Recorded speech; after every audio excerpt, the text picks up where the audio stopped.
Okay, हमें factors affecting the performance of the computer के बारे में पढ़ना था। हमने लास्ट ओके फैच में कंट्रोल सिस्टम कॉल रेजिस्टेंस और ये सारी बातें आपने देखी थी। बेटा मुझे बताओ, क्या क्या फैक्टर्स अफेक्ट करते हैं आपकी सिस्टम की परफॉर्मेंस को?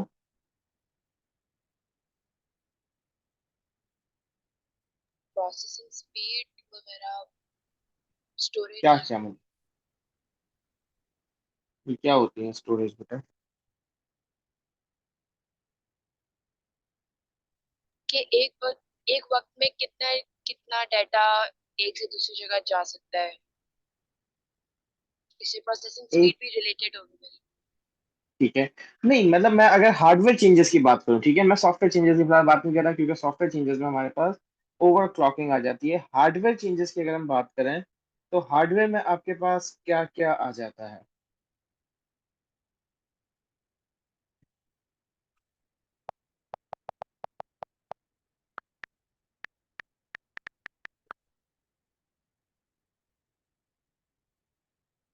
कुछ अंदाजा?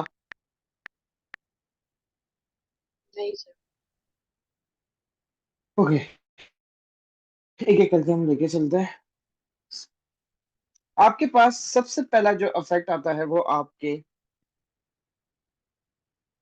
Course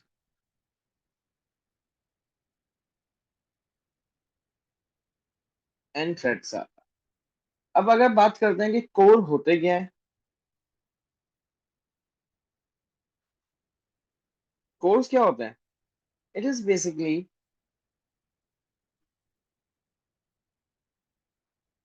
a physical hardware component which performs a task, एक वक्त पे एक टास्क करता है। जबकि अगर हम थ्रेड्स की बात करें, तो व्हाट आर थ्रेड्स?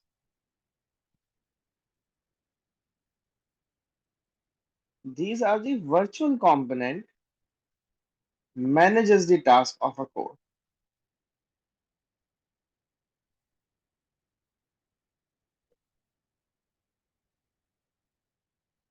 ठीक है, तो ये दो चीजें हैं, एक हमारे पास थ्रेड्स होते हैं, एक कोर होता है। ये अगर दोनों को मिला के एक आपका बनता है। अच्छा, आज सिंगल कोर की अगर हम बात करें, तो उसके पास एक एएलयू, एक सीयू और एक आपका क्या कह सकते हैं सेट ऑफ रजिस्टर।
हाँ बेटा, आवाज आ रही जी सर।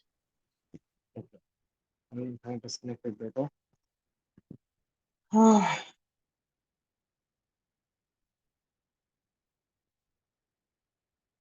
ठीक है, तो हम बात कर रहे थे कि हमारे पास कोर्स एंड थ्रेड्स क्या होता है। हमने कोर्स में कहा कि these are the virtual component which manages the task of a core.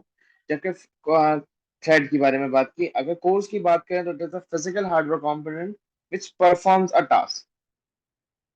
एक कोर के पास एक एएलयू, एक सीयू और सेट ऑफ रजिस्टर्स होता है, और जिनके बीच में आप जो बॉन्डिंग होती है ना, ये शेयरिंग ऑफ डेटा होता है, या बेसिकली आप थ्रेड्स कह सकते हैं।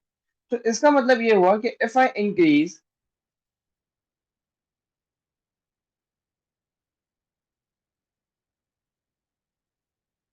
Number of threads and course, तो उससे क्या होगा?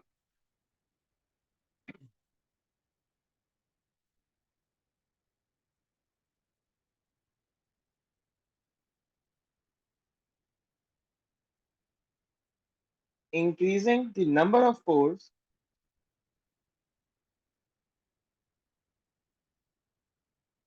means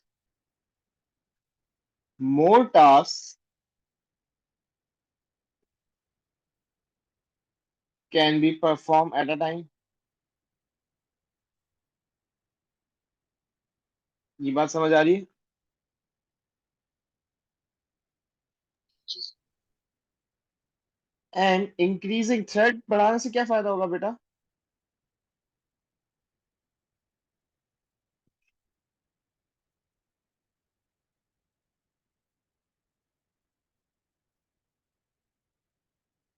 जैसे बेटा, थ्रेड्स बढ़ाने से क्या फायदा होगा?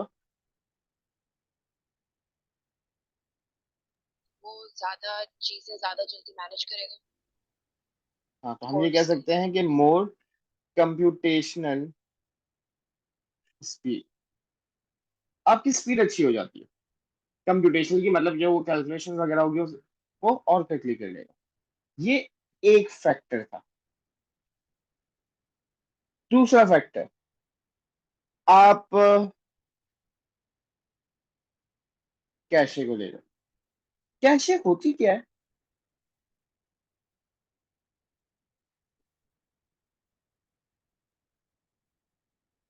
Directly access to memory. Directly access memory by whom?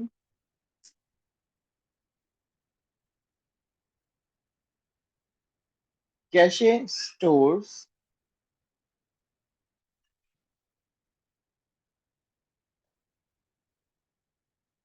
frequently used data। ठीक है, तो इसको बढ़ाने से क्या फायदा होगा?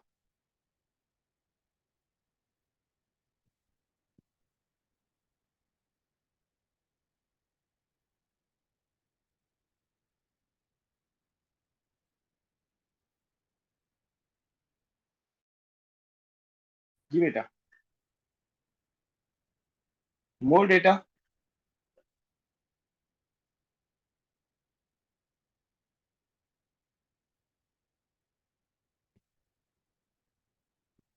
मोर डेटा कैन बी स्टोर्ड।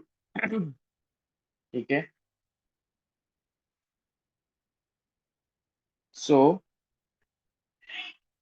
इससे क्या फायदा होगा बेटा जब कैशे में डेटा ज्यादा आ जाए? अच्छा, कैशे का मैं पहले थोड़ा सा कॉन्सेप्ट बता देता हूँ, फिर मैं चीजें देता हूँ। तो आप मुझे बताओ, ज्यादा बेहतर है। देखो, हमें इस तरह ही लेके चलना पड़ेगा।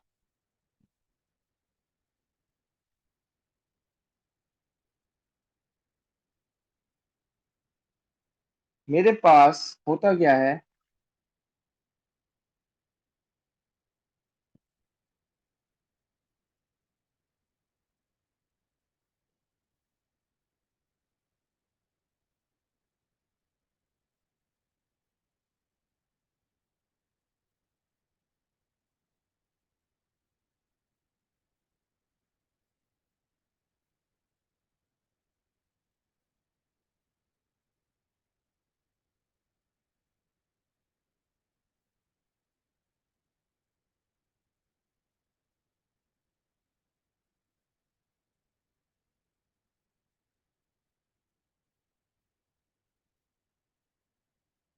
We have a RAM, we have a cache and we have a CPU.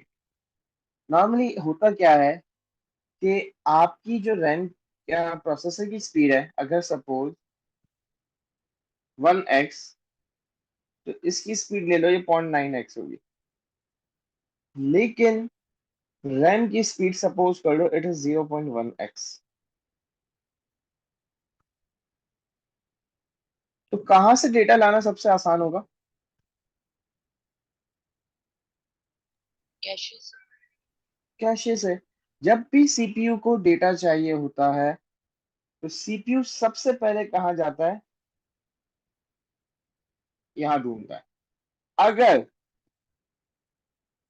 Data मिल गया तो इसको हम कहते हैं हिट हो गया। अगर नहीं मिला तो इसको हम कहते हैं मिस हो गया। जब भी आपका मिस होता है तो ये कहाँ ढूंढने चले जाएगा फिर? रैम।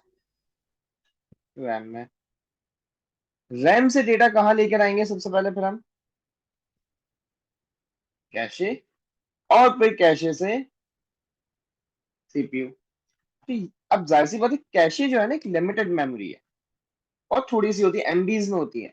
जब मैं यहाँ से यहाँ डेटा कुछ लाऊंगा तो ये तो फुल हुई भी होती है, इसमें से यहाँ से कुछ डेटा यहाँ लेके भी जाना पड़ेगा। तो बेसिकली आपको क्या करने की जरूरत पड़ती है?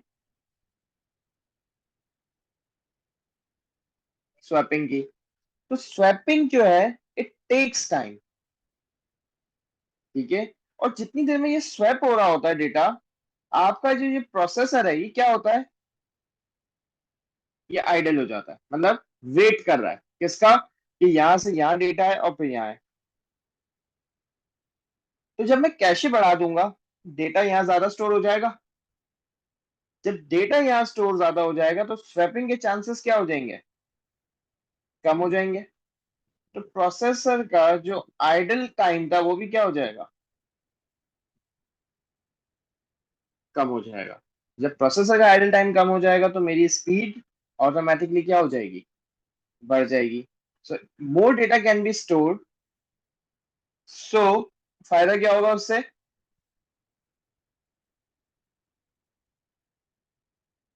इस प्रोसेसिंग की स्पीड बढ़ रही है। प्रोसेसर की स्पीड तो बढ़ रही है, कैसे बढ़ रही है बेटा, आपको एक्सप्लेन करना पड़ेगा। So less swapping between RAM and cache, which will reduce idling time of processor या सीपीयू बात। क्या बेटा ये चीज क्लियर है?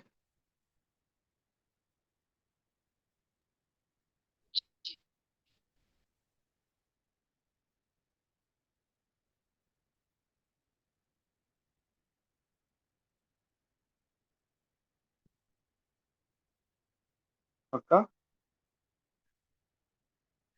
जी। कोई चीज नहीं समझा तो यू कैन स्टॉप। देखो मेरे आई गेस तुमने पहले भी लेक्चर्स देखे होंगे, और मेरा एक है कि मैं जब भी पढ़ा रहा होता हूँ तो कोशिश ये करता हूँ कि हर बार एक नया तरीका रखूँ। सो इफ कुछ भी नहीं समझ आ रहा इसमें तो यू कैन आस्क मी। एक तो कैशे बढ़ा दी मैंने, कोर्स एंड थ्रेड्स बढ़ा दिए, बस की विड्थ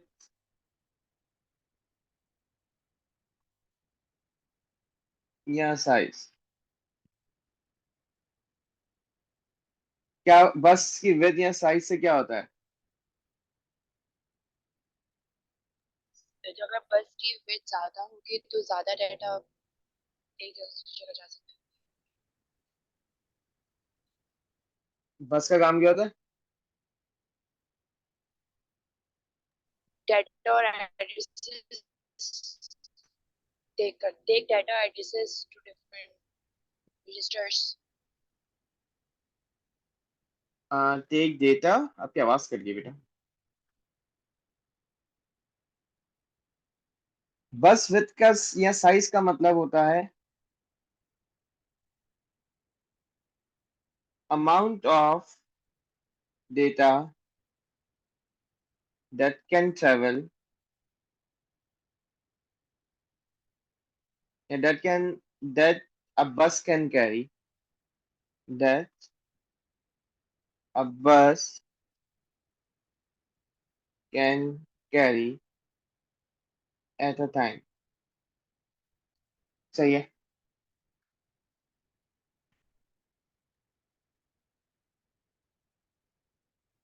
जी। अब मुझे बताओ, जब मैं बस का साइज बढ़ा दूंगा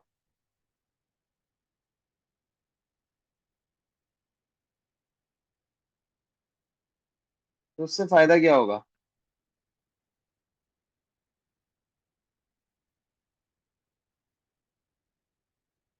बस ज्यादा डाटा करेगी एट अ टाइम।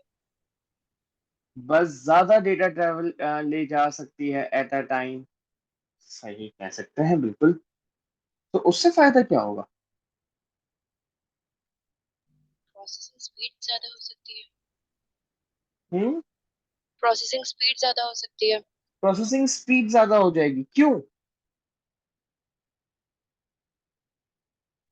क्योंकि अब एक देखो। वक्त में ज्यादा डाटा एक से दूसरे का जा रहा है ना। हाँ, देखो, एक तो ये फायदा हो गया। अब यहाँ पे इसको अगर मैं थोड़ा सा और बेसिक तरीके से लेके जाने की कोशिश करूँ। सपोज करो, मैं एक ट्रीट दे रहा हूँ, एंड सपोज करो हमारी क्लास में last time I guess there were 17 students, right? अब मेरे पास एक कार है जिसमें at a time we 4 person can travel. गाड़ी है, 4 पर्सन ट्रेवल कर रहा है। ये डिनर करने हम जा रहे हैं। टोटल बंदे कितने थे? 17। 17 में से 4 माइनस कर दो, अभी कितने रह गए? 13। बेटा, जब तक ये 13 या नहीं आ जाते, can we start a dinner? नहीं सर। नहीं स्टार्ट कर सकते। तो फिर क्या होगा? ये 4 वापस आएंगे, तो ये 13 - 4 क्या हो जाएगा? 9। फिर 4 आएंगे, फिर 4 आएंगे, फिर 4 आएंगे। तो जब तक ये डिनर हमारा प्रोसेसिंग था, खाना था जो प्रोसेसर था, इसको हम तब तक कंप्लीट नहीं कर स्टार्ट कर सकते प्रोसेस को, मतलब इंस्ट्रक्शन ही कंप्लीट नहीं आई ना अभी तो जब तक इंस्ट्रक्शन कंप्लीट नहीं आएगी, मैं अपना आगे काम कैसे स्टार्ट करूं? तो अब यही मैं, इंस्टेड ऑफ अ कार, मैं एक ट्रक ले आया which have a storage capacity of around 60। अब मेरे पास 17 स्टूडेंट्स हैं, फिर भी और भी जगह है, तो और आगे आने वाले डेटा को भी साथ लेके चले जाओ। तो increasing the bus with means, आपने बिल्कुल ठीक कहा था, प्रोसेसिंग स्पीड हो जाएगी। मोर data can travel eight a time which will increase processing speed। ये अभी हमने 3 फैक्टर्स की बात की है। दो और रह जाते हैं, वैसे तो एक और इनफ है, लेकिन दो मैं एक और एक्स्ट्रा भी करा दूंगा। आपने बस विड्थ बढ़ा दी, हाँ, क्लॉक स्पीड। बेटा, क्लॉक स्पीड क्या है?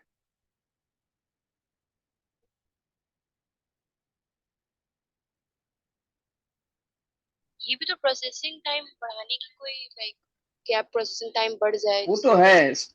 टॉपिक का नाम ही है कि factors affecting the performance of a computer. लेकिन क्लॉक स्पीड करती क्या है?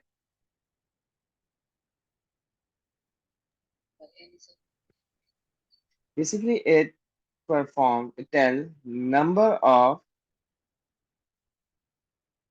cycles performed in a second। एक सेकंड में कितनी साइकिल्स परफॉर्म की जा सकती हैं, ये आपको आपकी क्लॉक स्पीड बताती है। तो जब आप क्लॉक स्पीड बढ़ा दोगे तो फायदा क्या होगा?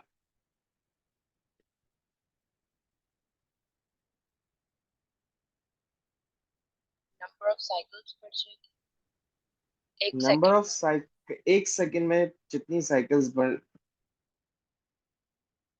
तो उससे हमारे पास फायदा क्या होगा कि मोर number of cycles can be perform in a second.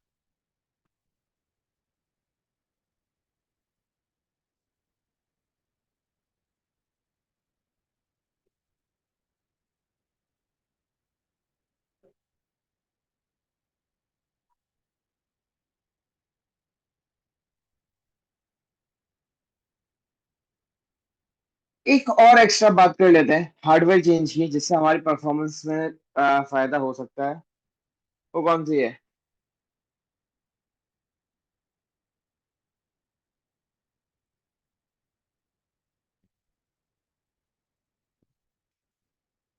RAM.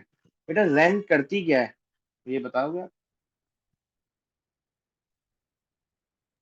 Data store करती है। कौन सा डेटा स्टोर करती है रैम?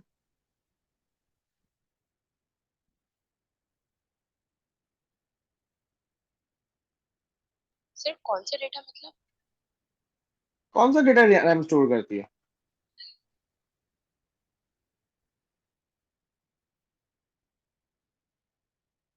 कोई एक किस्म का डेटा जो स्टोर करती है ये। अच्छा, रैम आपकी इमीडिएट एक्सेस स्टोर भी कहलाती है। ठीक है, तो कभी ये वर्ड आ जाए तो इसका मतलब होता है RAM. It stores data which is currently in use।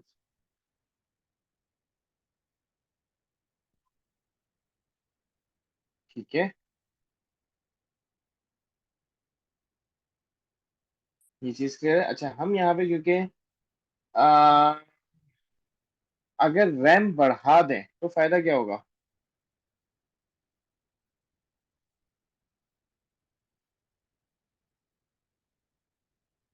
ज्यादा डेटा स्टोर हो जाएगा। ज्यादा डेटा स्टोर हो जाएगा, तो उससे क्या फायदा होगा?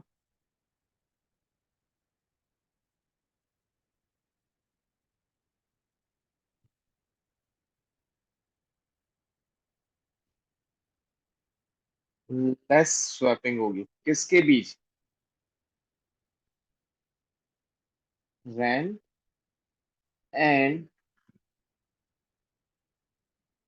Secondary storage. तो उससे फायदा क्या होगा? Less access time.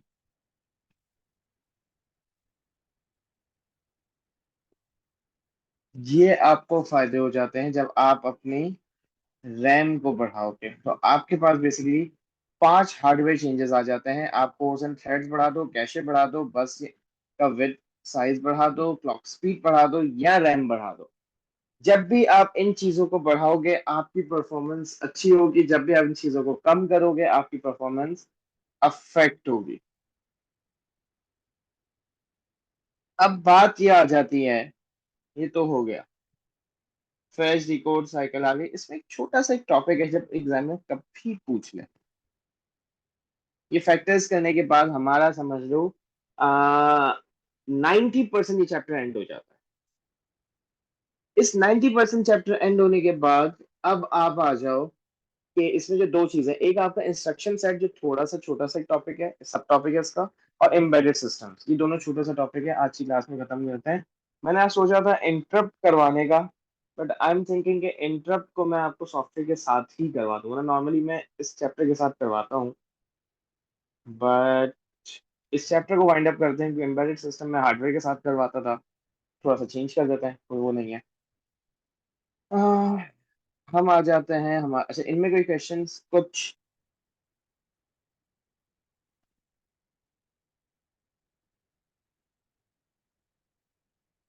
Any query? नहीं सर।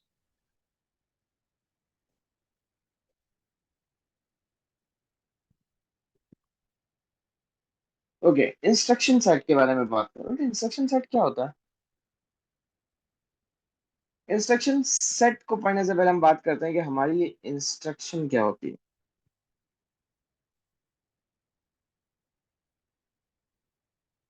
इंस्ट्रक्शन का मतलब क्या होता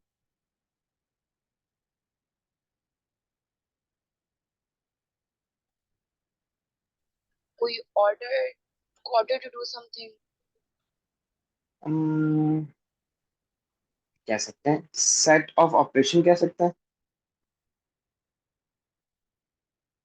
बट इसका एक मसला ये है, सेट of operation, लेकिन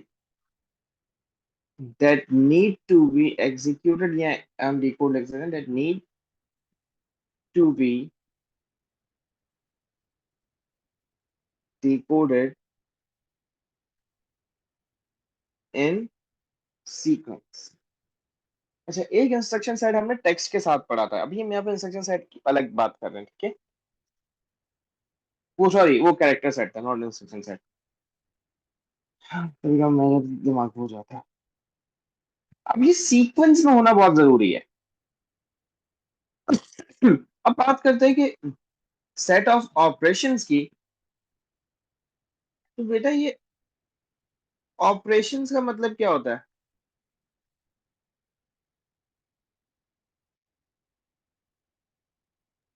वर्किंग। अब जो हमारे कंप्यूटर में ऑपरेशन होता है, that is made up of two things, ठीक है? मेड अप ऑफ, मैं यहाँ लिख रहा हूँ, ऑपकोड एंड ऑपरेंड। बेटा ऑपकोड का मतलब क्या होता है?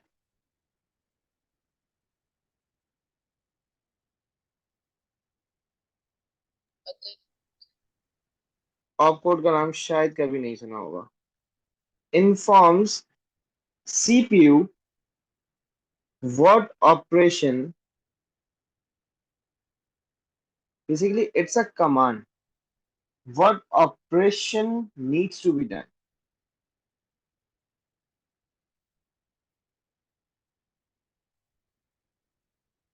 And what is an operand?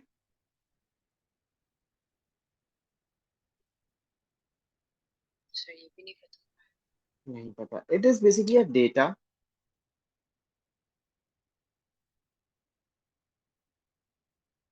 on which इसमें लिख सकते हैं,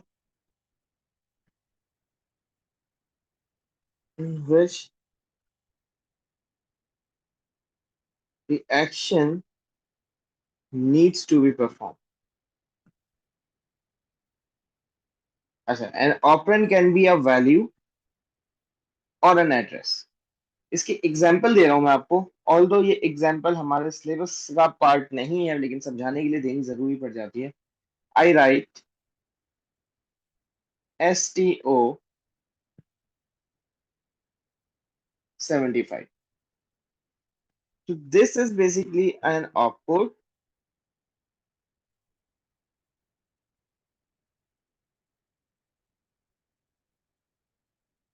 and this is your operand. STO का मतलब एक मैं समझाने के लिए सिर्फ बता रहा हूँ, ये अगेन याद करने की जरूरत नहीं है। ये स्टोर का शॉर्ट फॉर्म है, असेंबली लैंग्वेज में लिखा है ये। असेंबली लैंग्वेज हमेशा निमोनिक्स में लिखी जाती है, ये मैं पढ़ाऊंगा जब मैं प्रोग्रामिंग लैंग्वेज स्टार्ट करूंगा। 75 एड्रेस है, मतलब मुझे स्टोर करना है 75 पे। क्या स्टोर करना है, क्या करना है, again not a part of your syllabus. क्या ये चीज क्लियर है जी कि sir. Opcode is the instruction, store करना है, कहाँ स्टोर करना है, क्या करना है, 75 पे स्टोर करना है, बस इतना पता होना चाहिए। तो अब इंस्ट्रक्शन सेट की बात करें, इंस्ट्रक्शन सेट क्या है? अब तक मैंने इंस्ट्रक्शन सेट के बारे में बात ही नहीं की है, मैं अभी तक तो ये इंस्ट्रक्शन के बारे में बता रहा था,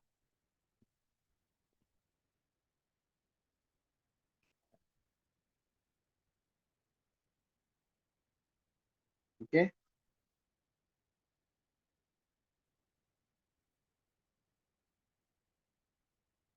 सो इंस्ट्रक्शन सेट की अगर हम बात करें तो इंस्ट्रक्शन सेट क्या है हमारे पास? A number of allowed opcodes, ठीक है? जो आपके पास अलाउड है ना, वो आपका इंस्ट्रक्शन सेट का पार्ट है। Instruction set has basically a number of allowed opcode. अब फेच एग्जीक्यूट साइकिल चलती कैसी है? सीक्वेंस में चलती है, आपके पास स्टेप बाय स्टेप। जो आपकी लो लेवल लैंग्वेज में होती है, क्योंकि याद रखना ये जो लिखी हुई है इंस्ट्रक्शंस आपकी, ये असेंबली लैंग्वेज में, again assembly language as a low level language. ये बेसिकली आपके कंप्यूटर को क्या बताती है कि आपको करना क्या है। तो इंस्ट्रक्शन सेट के बारे में अगर हम बात करें तो इंस्ट्रक्शन सेट क्या है? It has number of allowed opcodes, ठीक है, which instructs the CPU how to carry out an operation।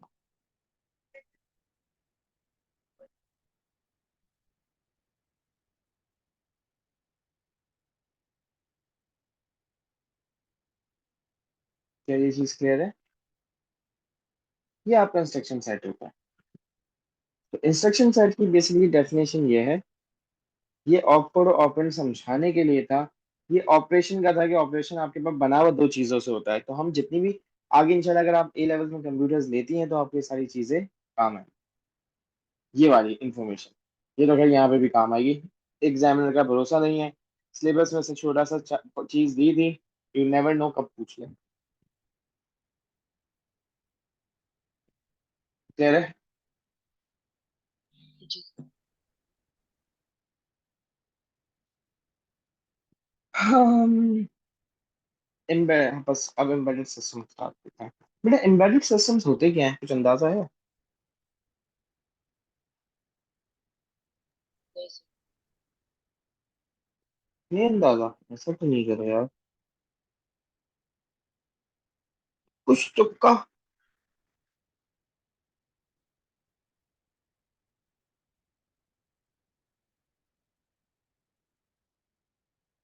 इसमें चीजें एम्बेडेड हुई भी हैं। एम्बेडेड का मतलब क्या होता है? पता है। बेसिकली मिक्सअप हुआ हुआ, ठीक है। अगर एम्बेडेड से जैसे आपका एसी जो है, air conditioner is a embedded system, your microwave oven is a embedded system, your refrigerator, smart refrigerators are the embedded system, ठीक है। हाँ, this iPad is not an embedded system, this mobile phone is not an embedded system। So basically what are embedded system, it is a combination, definition पूछता है, इसलिए मैंने आपसे पूछी थी। It is a combination of hardware and software, ठीक है, design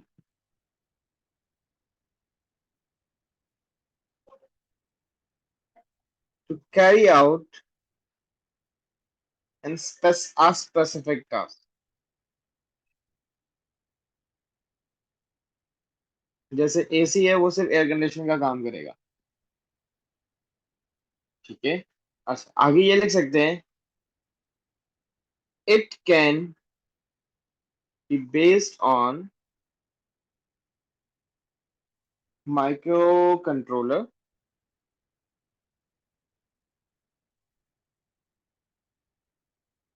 micro processor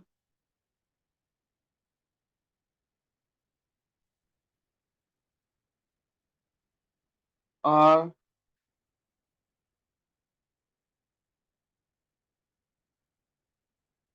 system on a chip. ये तीन चीजों से आपका एम्बेडेड सिस्टम बना हुआ होता है।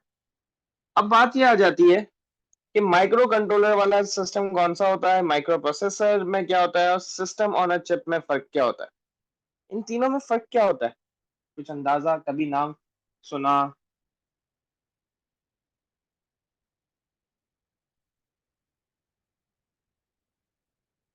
माइक्रो प्रोसेसर का नाम सुना है। माइक्रो प्रोसेसर तभी हम पढ़ते हुए आ रहे हैं, सीपीयू सीपीयू सीपीयू, ठीक है। तो माइक्रो कंट्रोलर, देखो हमारे कंप्यूटर जो है वो माइक्रो प्रोसेसर पे चल रहा होता है। माइक्रो कंट्रोलर और माइक्रो प्रोसेसर में फर्क क्या है? एक बेसिक सा फर्क है, माइक्रो प्रोसेसर आपके मोबाइल फोन, आपके आईपैड, आपके टैबलेट्स वगैरह में, इन सब जगहों पे आपका जो आईपैड यूज किया जा रहा है, ये मतलब जो प्रोसेसर यूज किया जा रहा है, तो that is a general purpose, सारे काम करके देता है। जबकि micro controller is a special purpose, जो जिस काम के लिए डिजाइन किया गया है वो उसके लिए ही चलता है। तो माइक्रो कंट्रोलर वाले एम्बेडेड सिस्टम की बात करते हैं हम पहले।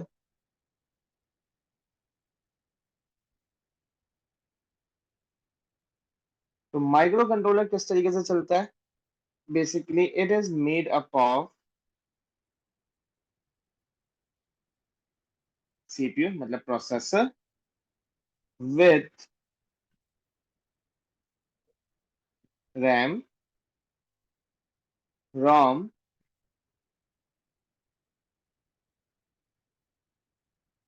And peripheral. अब पेरिफेरल्स में क्या आ जाता है?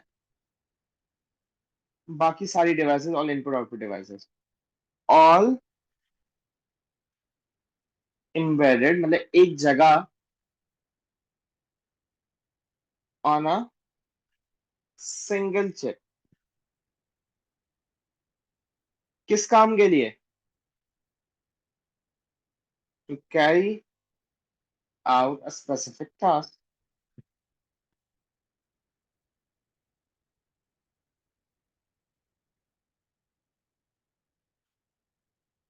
फॉर एग्जाम्पल, आपका एसी हो गया, ठीक है। तो माइक्रो प्रोसेसर में क्या होता है फिर? सर ये आपने पेरिफेरल्स का क्या मतलब बताया था? क्या मतलब? पेरिफेरल्स ये पेरिफेरल्स आपकी इनपुट आउटपुट डिवाइसेस जो होती हैं, को। डिवाइसेस जो बेसिकली, ठीक है। So what is a micro processor?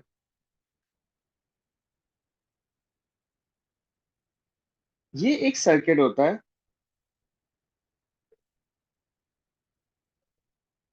Integrated circuit, ठीक है, मतलब आईसी जो होती है, जिसमें सिर्फ और सिर्फ क्या होता है, आपका सीपीयू होता है।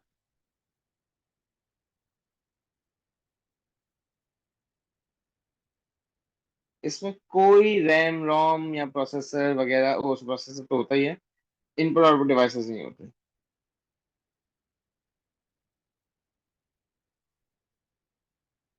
तो सिस्टम ऑन अ चिप का मतलब क्या हो जाएगा बेटा?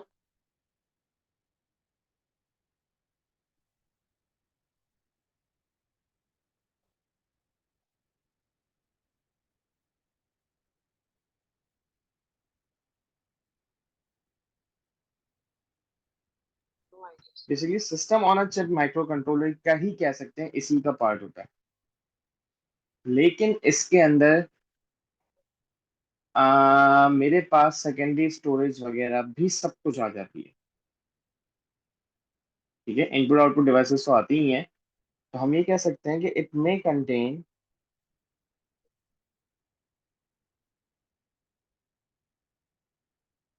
a microcontroller as one of its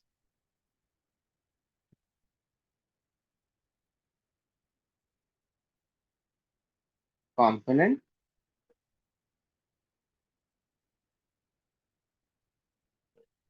usually includes a CPU, memory, IO मतलब इनपुट आउटपुट के ports, and secondary storage on a single chip।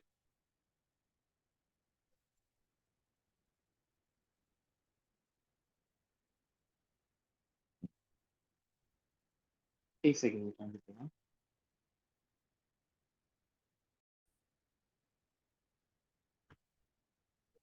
हाँ, आपने शायद रास्पबेरी पाई के बारे में सुना हो। एक छोटी सी डिवाइस, एक छोटा सा कंप्यूटर आता है, सही है, आपके पाम के जितना होता है। वो एक सिंगल एक बोर्ड होता है, उसी के अंदर रैम रोम प्रोसेसर और इनपुट आउटपुट यूएसबी के पोर्ट्स, एचडीएमआई के पोर्ट्स, वाईफाई कंट्रोलर, बाकी सब कुछ होता है। ये सिस्टम ऑन अ चिप पे चले आता है। शायद आपने सुना, मुझे अंदाजा नहीं है। अच्छा, एम्बेडेड सिस्टम बना हुआ कैसा होता है?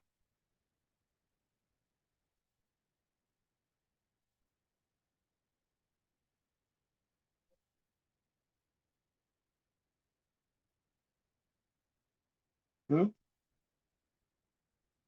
पता है मुझे। अब देखो, एम्बेडेड सिस्टम जो आपके हैं वो दो तरीके के होते हैं। एक प्रोग्रामेबल होते हैं, एक नॉन प्रोग्रामेबल होता है। ठीक है, उनके पे अपने एडवांटेजेस और अपने ड्रॉबैक्स होते हैं। हम अभी बात करते हैं कि डिवाइसेस जो एम्बेडेड सिस्टम के से बनी हुई होती हैं उनके क्या फायदे और क्या नुकसान आते हैं।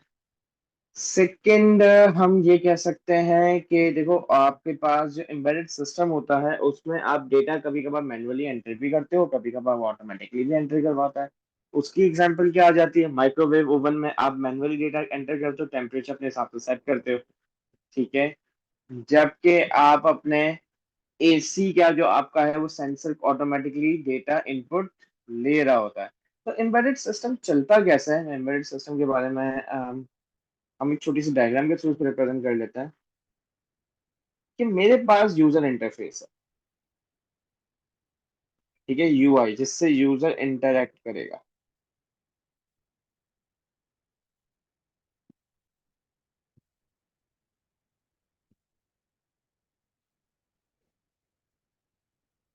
यूजर इंटरफेस में आपका बेसिकली क्या हुआ, आपने अपना क्या कहते हैं, सिस्टम पे जो सॉफ्टवेयर हार्डवेयर है उससे इंटरेक्ट किया।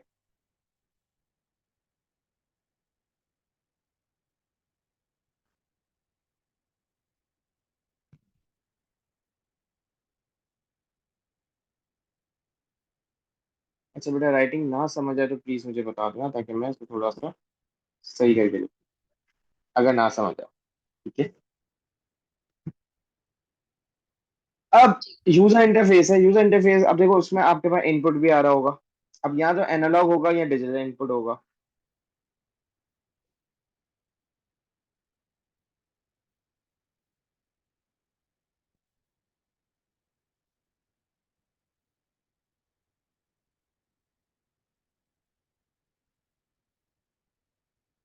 एनालॉग या डिजिटल इनपुट आपने भेजा किसके पास? सॉफ्टवेयर हार्डवेयर जो एम्बेडेड सिस्टम में था उससे। आपने यूजर जो आपका वो इंटरेक्ट भी कर रहा है, उससे आपको क्या मिलेगा?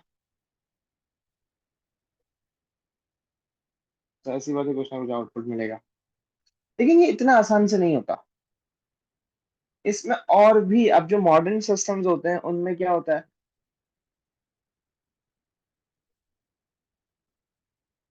अच्छे प्रोसेसर्स होते हैं। सही है। और इनपुट आउटपुट, जैसे कि मैंने अभी आपको यहाँ बताया, जो आपका रास्पबेरी पाई है, इसके अलावा नोड एनसीयू होता है, और आर्डिनो चिप्स जो होती हैं वो सिस्टम ऑन अ चिप पे ही आ जाती हैं। आपने इसका देखा होगा, रोबोटिक्स में आर्डिनो चिप्स यूज की जाती हैं। अच्छा, इसको चलो और भी थोड़ा डिटेल में आगे लिखना चाहे हम लिख सकते हैं। मैं एम्बेडेड सिस्टम्स की बात कर रहा हूँ, तो चलो आपको लिख देता हूँ। Embedded system can contain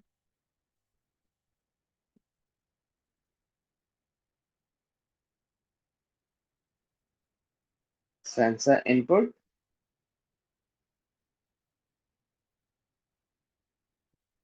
mechanical components,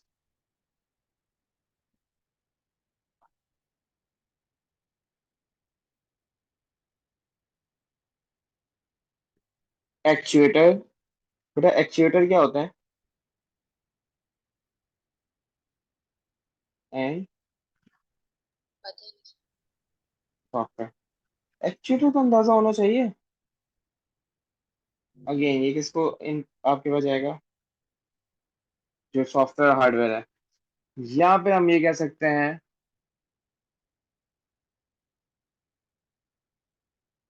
may use dual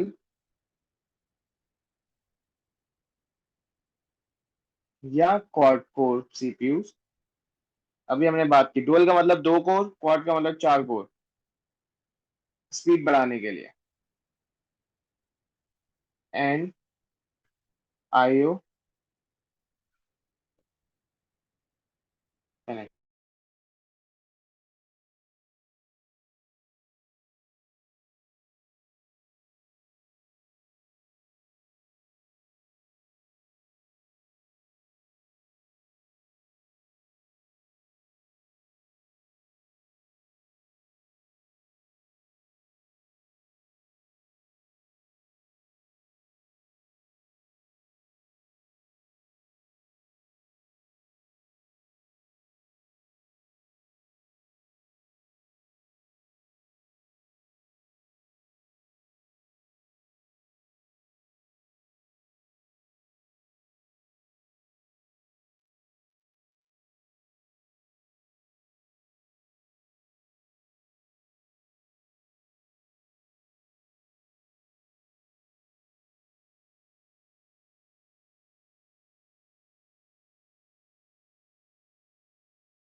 sorry बेटा, आवाज आ रही है?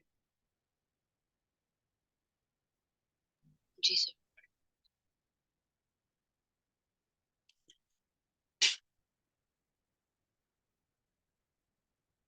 सॉरी, स्क्रीन शेयर करना रहेगी। अच्छा, कभी चाहो तो स्क्रीन शेयर का मुझे याद दिला दिया करो। डोंट नो आज इंटरनेट पे क्या इशू चल रहा है।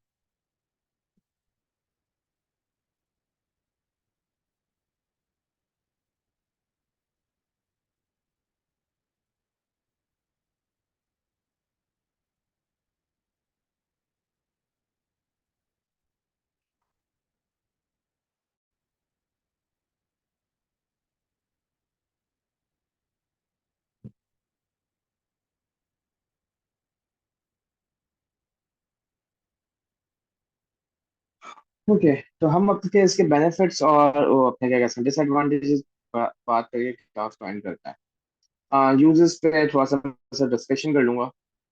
अगर आप बेटा बात हम करते हैं बेनिफिट्स की, तो क्या क्या बेनिफिट्स हैं?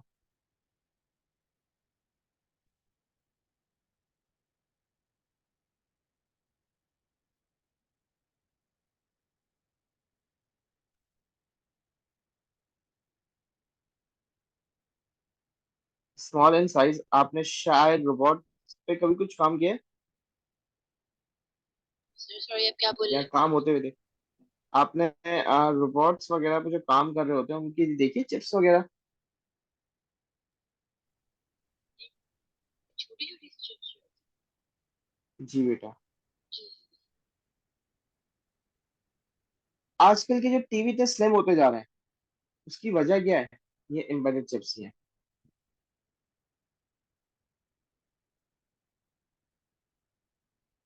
प्लस सस्ते होते हैं, लेकिन ये सस्ते होने का मसला भी है, इसको अपग्रेड करना आसान नहीं होता। ठीक है। ज्यादातर they are often dedicated to perform one task.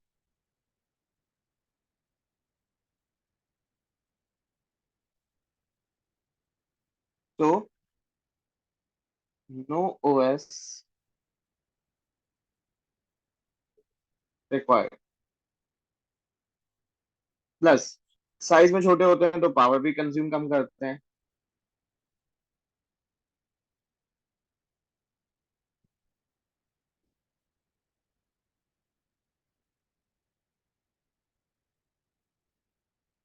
और आपने देखा होगा आजकल घरों को पूरा वो मोबाइल से कंट्रोल करने के लिए बना रहे हैं, पता है? जी। तो अगेन ये इसी की वजह से हो रहा है।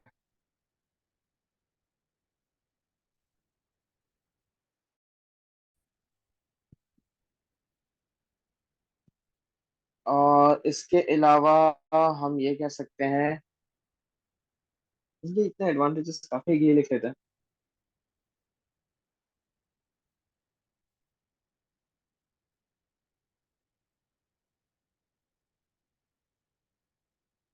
Can be controlled remotely using mobile phone. तो इसके ड्रॉबैक्स क्या हो जाएंगे फिर?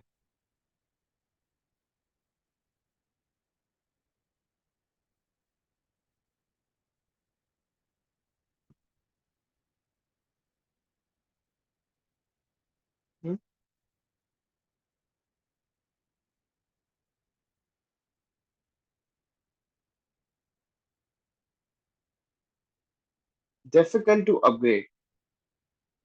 अपग्रेड करना मुश्किल है, क्यों?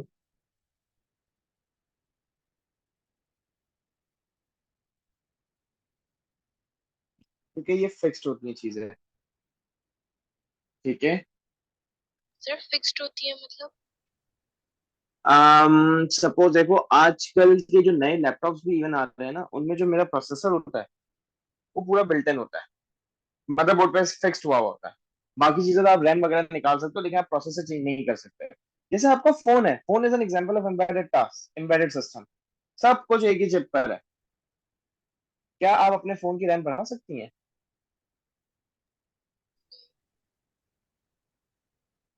सो ये अगेन डिफिकल्ट टू अपग्रेड हो गया ना। आप अपने फोन का, आपको फोन चेंज करना पड़ जाता है। ये मोनोपोली है। Needs specialist person to trouble shoot fault. क्योंकि छोटी छोटी होती हैं, इनमें अगर कोई मसला आ जाए तो आपको किसी स्पेशलाइज्ड पर्सन के पास ही जाना है।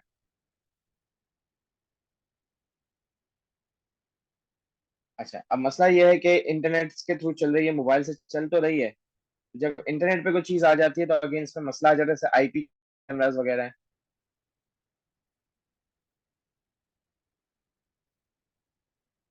कैन बी इजीली, और प्लस ऑपरेटिंग सिस्टम नहीं होता वायरस से बचाने के लिए।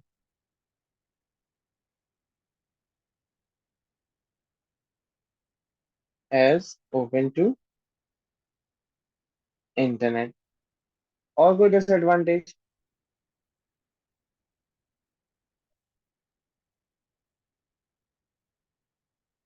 अच्छा, अब डिफिकल्ट टू अपग्रेड और स्पेशलाइज्ड पर्सन चाहिए, तो इसकी वजह से क्या मसला आता है? लोग उसको फेंक देते हैं।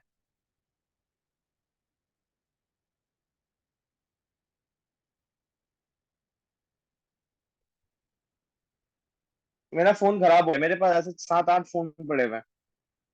बनवाने में जितना खर्चा है, मैं सोचता हूँ कि मैं नया ले लूं, क्योंकि ये सस्ती पड़ते हैं। सैमसंग के फोन्स का अगर स्क्रीन की बात की जाए, devices are thrown away as difficult to upgrade और फाइंड फॉल्ट।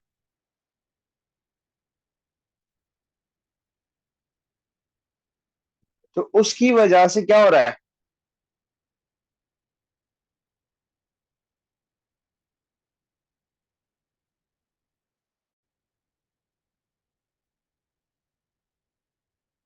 एनवायरमेंटल इश्यूज आ रहे हैं।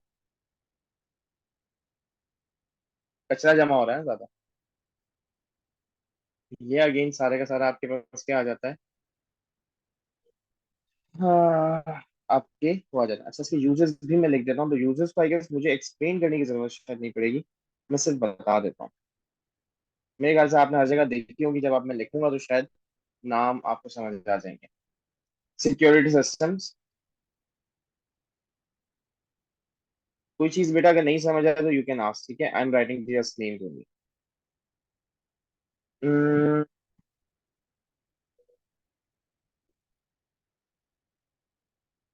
Lightning applications. ठीक है, ऑटोमेटिकली लाइटनिंग जो लाइट्स। हाँ, मतलब जैसे कैसे ऑटोमेटिकली मालूम? नहीं हमारी। जी बेटा। कैसे इस्तेमाल होते लाइटिंग एप्लीकेशन, जैसे मैंने सेंसर वगैरह सिस्टम पूरा बनाया हुआ है, जैसे ही मगरिब का टाइम हो सारी लाइट्स ऑन हो जाए, तो उसके पीछे अगेन प्रोसेसर है जो सेंसर हर वक्त सेंस कर रहा है, जैसे ही आपकी लाइट की इंटेंसिटी इस वैल्यू से कम होती है तो वो सिग्नल भेजता है ताकि लाइट्स ऑन हो जाए। अगेन इसके पीछे क्या है, एम्बेडेड सिस्टम ही तो है पूरा। वेंडिंग मशीन स्कूल में है, वॉशिंग मशीन्स, जो स्मार्ट वॉशिंग मशीन्स आ रही हैं। इसके अलावा मोटर व्हीकल्स, मोटर व्हीकल्स में आपका एबीएस सिस्टम, फ्यूल इंजेक्टर्स, ये सारी क्या है, जीपीएस सिस्टम, ये सारे के सारे आपके क्या है, इसी के तो है। और भी बहुत सारी एग्जांपल्स आ सकती हैं। Motor vehicles, washing machine, vending, मैंने कहा आपका माइक्रोवेव,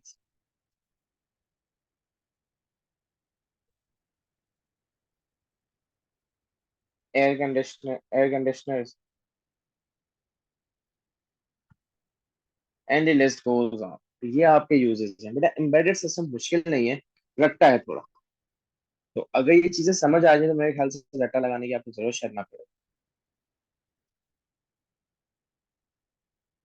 एनी इश्यूज? हैं? पक्का? जी, ठीक है। अगर कॉपी करना चाहो या स्क्रीनशॉट लेना चाहो, इट्स अप टू उसे कर लिया कॉपी। यू।